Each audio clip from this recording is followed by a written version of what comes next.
సంభవించింది, మన ఇండియాలోనే జరిగింది. చూస్తుండగానే ఇద్దరు చిన్నపిల్లలు ఉన్నారు. ఆ ఇద్దరు చిన్నపిల్లలు నాకు తెలిసి అలా ఫస్ట్ క్లాస్ ఎల్కేజీ ఏది చదువుతారు నాకు తెలిసి. ఆ వార్త చూస్తుండగా ఆ ఇద్దరు పిల్లలకి చిన్న మాస్కులు పెట్టారు, చేతులు కట్టుకుని ఉన్నారు, రోడ్డు మీద అలా నిలబడి ఉన్నారు. ఒకేసారి అంబులెన్స్ వచ్చింది, ఇద్దరు డాక్టర్లు దిగారు, మున్సిపాలిటీ వారు దిగారు, బ్లాక్ కవర్లు పట్టుకొని వచ్చారు. పైనుంచి కింద వరకు ఒక యూనిఫామ్ వేసుకున్నారు. వాళ్ళ ముఖాలు కూడా గుర్తు తెలియవు. చూస్తుండగానే ఆ పిల్లల యొక్క ఇద్దరు తల్లిదండ్రులు చచ్చిపోయారు.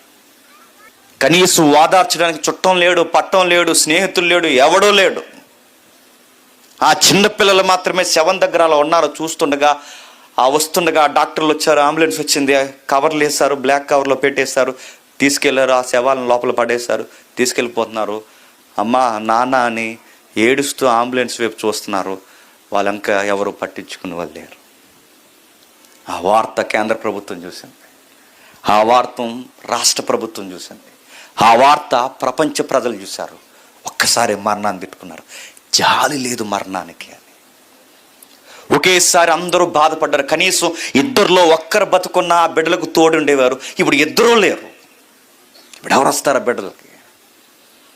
అమ్మ నాన్న కరోనా వాళ్ళని చనిపోయారు కనుక ఆ లక్షణాలు వీళ్ళకి ఎక్కడ ఉంటాయేమో అని చుట్టం కానీ పట్టం కానీ పలకరించినవాడు ఎవ్వడు రాలేదు. ఆ బిడ్డలను అలాగ వదిలేశారు. తర్వాత వార్త మనం చదువుకున్నాం.